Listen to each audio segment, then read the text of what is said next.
Eu sei que eu estou um pouquinho atrasado, mas eu queria fazer alguns comentários sobre a entrevista do Elia Jabbour para o Brasil 247. Para quem não sabe, o Elia Jabbour é um grande intelectual público, é alguém que estuda bastante a China, que ficou um pouco afastado dessa intelectualidade pública porque foi para a China representar o Brasil no BRICS. Então, ele mesmo, comenta numa entrevista, numa live, alguma coisa, que tinha muitas coisas que ele não podia falar, enfim. Então, existe essa força aí para ele se resguardar mais. Agora ele saiu do BRICS, agora ele deu uma entrevista para o Brasil 247, que eu achei bastante interessante. Eu não sou exatamente alguém muito fechado ideologicamente com Elia Jabbour, mas eu gosto bastante do trabalho dele. Eu acho que ele faz um papel que eu jamais faria, por exemplo, que é o de ser um comunista ideologicamente, mas ser um governista, que é o de ser um comunista, mas estudar um país como a China, que é um país capitalista, que a gente pode problematizar como se dá esse capitalismo, falar que esse capitalismo gera certo tipo de esperança para o mundo, um mundo como tá, com todas as relações que a gente tem hoje, de fato não tem como negar que a China ela é uma luz do fim do túnel, é uma luz duvidosa no fim do túnel. Eu não estou aqui para debater China também, não tenho conhecimento suficiente, embora eu tenha meus palpites, embora eu dê meus pitacos, mas eu gosto do Elia Jabbour, eu acho interessante a ideia, a questão do BRICS, tá? O BRICS enquanto instituição é uma coisa que eu acho interessante, é uma coisa que eu não tenho muito essa fé, de que a gente vai mudar as coisas no mundo pela via institucional. Então essa é a minha principal divergência, O Elia Jabbour é alguém que vai se dizer comunista, mas vai se dizer governista no governo petista, então, e que não tem nada de comunista no governo petista. Então são contradições que ele abraça consciente, então não dá para dizer, o Elia Jabbour é tudo menos burro, tá? Ele é tudo menos burro, então assim, são contradições que ele abraça de maneira completamente consciente. Eu também abraço uma série de contradições. Todo mundo abraça contradições, a questão é o consciente você está das contradições que você abraça. Então existe essa questão do pragmatismo, Ele é um pragmatista, o Elia Jabbour, que ele fala, olha, não tem o que fazer hoje, Não tem nenhuma revolução vindo por aí, e de fato não estamos vendo, Se tem, estamos muito cegos para essas forças revolucionárias, porque elas não tão pulsantes, não tão vibrantes. Então ele consegue, se adentrar em locais governamentais de relevância e fazer o melhor que dá. Por isso que eu tô fazendo esse vídeo, Porque ele deu uma entrevista que claramente mostrando que, esse projeto dele, esse modus operandi dele também não tá dando certo, As forças governistas ou não governistas, Esse modo do PT, da esquerda brasileira, de tentar dialogar, de tentar conciliar, de tentar buscar o meio, Então eu acabei de ver a entrevista do Safatli também, ele fala que a busca pelo meio é uma busca fadada a dar errado, Especialmente no mundo que a gente vive, e eu basicamente concordo, Eu acredito que a gente tem sim que radicalizar, que se tornar até extremista se precisar, tá? Até extremista se precisar, mas enfim, isso também são as forças históricas que vão dizer. Eu prefiro que existam pessoas como Elia Jabbour, ou até grupos como o PT, do que não existam, Talvez se não existisse o PT, talvez se não existisse essa centro-esquerda que tenta conciliar, talvez a gente tivesse levado um golpe, realmente, do bolsonarismo, talvez a gente tivesse ainda mais afundado na extrema-direita. Então eu não vou polarizar nesse sentido de são tudo um bando de imbecil que não sabe o que estão fazendo, mas eu também não vou dar adesão. Então eu não dou adesão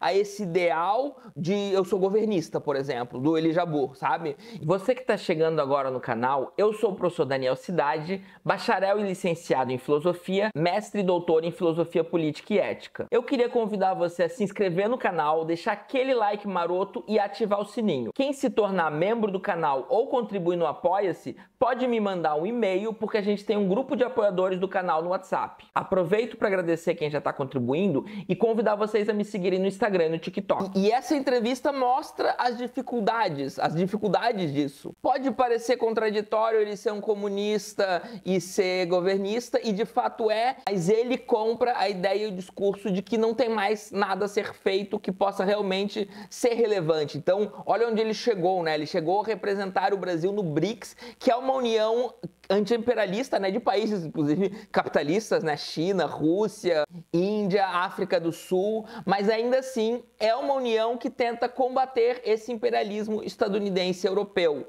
E a grande angústia do Jabbour, né, que fica clara na entrevista, a grande angústia dele é que o Brasil está tentando ainda, está insistindo nessa ideia de esperar algo de onde nunca veio nada e de onde não tem nada para vir pra gente, que é do imperialismo, que é dos Estados Unidos, que é da União Europeia. Então ele diz, a gente não precisa nem proclamar contra eles, ficar dando discurso, né, revolucionário, de odiamos o imperialismo, odiamos os Estados Unidos, odiamos a Europa, mas a gente não vai tirar nada de lá. A gente tem que focar no BRICS, a gente tem que focar em China, a gente tem que focar da onde tem como fazer acordos que vão nos trazer algum tipo de benefício. E pelo que fica claro de alguém que está por dentro, né, eu não tenho as informações que o Elias Jabbour tem sobre o governo, sobre o Brasil, o que fica claro é que esse plano está dando errado também. E daí você pode criticar o Jones Manuel o que for, né, inclusive dizer, mas o Jones Manuel só critica o PT, o Jones Manuel critica mais o PT do que a esquerda, isso é verdade, assim, então temos alguns problemas aí, talvez seja uma estratégia, também não seja a melhor estratégia possível, mas assim, as críticas que o Jones Manuel faz são bastante corretas e a gente está cada vez mais num beco sem saída, né? A gente está cada vez mais num beco sem saída. Daí a gente tem, então, uma esquerda Jones Manuel que não para de ficar indignada com a quantidade de coisa errada que o governo faz e eu me coloco, né, nesse lado de pessoa que está indignada, de pessoa que acha que essa esgotou, tá? A centro-esquerda esgotou no mundo de hoje, não tem como a gente sentir achando que a centro-esquerda é a solução para alguma coisa, quero me afastar disso, porque eu não estou fazendo críticas ao PT, né? Então talvez muitas pessoas não saibam onde eu me coloco, né? Eu me coloco como alguém que acha que o que o PT está fazendo é a medida errada de fazer. Tá? É a medida errada, é a coisa errada a se fazer, então eu tô mais próximo do Jones Manuel nesse sentido, mas eu sou alguém que está ciente, tá? Está ciente, eu sou um pragmatista, eu sou pragmático, eu estou ciente de que esse modo governista, tá? Poderia ser pior sem ele. Eu não tenho uma solução para isso. Então tem essa esquerda indignada, mas tem uma esquerda que tá paralisada também, sabe? Porque não tá dando certo. O PT não é só... Tá, tem esse discurso, né, de que o PT vai fazer com o Congresso que a gente tem, com os governadores que a gente tem, com os prefeitos que a gente tem, o povo Brasil se radicalizando para a extrema-direita e não se radicalizando para a extrema-esquerda. Então, o que o PT pode fazer dentro desse contexto, né? Tem esse discurso que ele tem a sua parcela de verdade, mas ele também é confortável, né? Porque então, se a gente não vai comprar essa briga, quem vai? Né? Então a gente não pode comprar uma briga, né? A gente pode usar esse discurso para tudo, para passar pano para qualquer coisa que o governo faz, e o governo tá fazendo coisa errada, você tá entendendo? E daí, nesse momento, a angústia do Elias Jabbour, para mim, ela é paradigmática, porque para mim ele é uma das forças desse lado no qual eu não me coloco, desse lado do qual eu sou crítico, mas ao qual eu não polarizo como se fosse meu inimigo. Esse lado, eu senti um esgotamento na voz do Elias Jabbour. Eu senti que essa entrevista mostra esse esgotamento. Tinha até gente comentando, se fosse o Jones Manuel falando que o Elias Jabbour fala, o Brasil 247 caía em cima, mas como é o Elias Jabbour, tá tudo bem, porque o Elias Jabbour é governista. Mas ele é um governista que tá vendo esse esgotamento, que tá vendo o Brasil achando que ainda dá pra tirar alguma coisa dos Estados Unidos, achando que dá pra tirar alguma coisa de Europa, e não dá, simplesmente não dá. E ele vai dizer, os limites do governo Lula são os limites de uma esquerda que deixou de pensar o Brasil. Quer dizer, ele não está personificando isso no Lula, né? É uma esquerda que deixou de pensar o Brasil, ele está chamando essa centro-esquerda de esquerda. Então, assim, dentro da política, a esquerda radical é relevante e a esquerda radical não consegue mobilizar massas, né? Então, como que a gente sai disso? A gente precisa responder a isso e a solução não está nem na centro-esquerda, né? E, ao meu ver, tá na esquerda radical, mas ainda tem uma ficha que não caiu. Pode ser que não seja nem que não caiu uma ficha, pode ser que simplesmente as forças históricas estão nos levando para um caminho nefasto, um caminho tenebroso. Alguma coisa vai ter que acontecer, mas a gente tem que estar se preparando para isso. Eu sou de Floripa. Esses dias teve uma tempestade, alagou tudo. Alagou vários bairros, muita gente perdeu o carro, alagou tudo. E assim, vai continuar alagando. A gente teve o alagamento no Rio Grande do Sul, vai continuar alagando. Centenas de milhares de pessoas vão continuar perdendo suas casas. A gente vai continuar tendo refugiado climático, a gente vai continuar tendo refugiado político. Em algum momento vai explodir alguma bomba. A questão é, estaremos preparados? Porque a gente está cada vez mais depressivo, a gente está cada vez mais se rendendo a isso que o sistema quer. Então a gente tem uma bomba, né? A gente tem um problemão aqui e precisa surgir uma esquerda radical. Eu tô aqui para dizer que precisa surgir uma esquerda radical, porque se uma pessoa brilhante que nem o Elia Jabbour, pragmática que nem o Elia Jabbour, né, consegue estar angustiado com a esquerda moderada, né, é porque realmente não dá mais para espremer muito. O Elia Jabbour também diz que ser esquerda na periferia do capitalismo é ser nacionalista e a esquerda está entregando os seus símbolos para a extrema-direita. Aí eu diria que não é tanto uma questão de símbolo, né? Entregamos a camiseta do Brasil, a bandeira do Brasil, que tem lema positivista, que eu acho bem problemático, tá? Então, assim, eu entendo o que ele quis dizer, mas para mim, né, esse nacionalismo não é tanto uma questão de símbolos, né? Eu entendo que exista um nacionalismo pragmático que deva ser buscado, né, no sentido de, porra, a gente tem que garantir o nosso, porque é a partir do nosso que a gente consegue fazer alguma coisa, né? Eu não voto em outros países, eu não participo, né? Não estou dentro de outros países, é a partir daqui que a gente pode fazer alguma coisa. Mas é claro que esse nacionalismo tem que ser um nacionalismo que tem que olhar o globo, que tem que olhar o mundo, que tem que buscar entender os seres humanos como cidadãos do mundo, né? É entender que o cara lá na África, o cara lá na Índia, o cara lá na Oceania, ou qualquer lugar na Ásia, no leste europeu, enfim, qualquer lugar que esse cara esteja, esse ser humano, ele é um ser humano e a gente luta por eles, e a gente quer construir um mundo que esteja globalizado, mas que esteja globalizado sem essas hierarquizações, né? Sem que exista mais. A gente quer acabar com a ideia de periferia no capitalismo, né? A gente quer acabar com o capitalismo, na verdade, mas a gente está no capitalismo, né? Então o pragmatismo fala, então aqui agora a gente tem que ser nacionalista. Não é que nós somos idealmente nacionalistas porque o Brasil é blá blá blá, sabe? Então, assim, não é tanto uma questão de símbolo, é uma questão de defender soberania, que é isso que não está dando. E é isso que está angustiando Elias.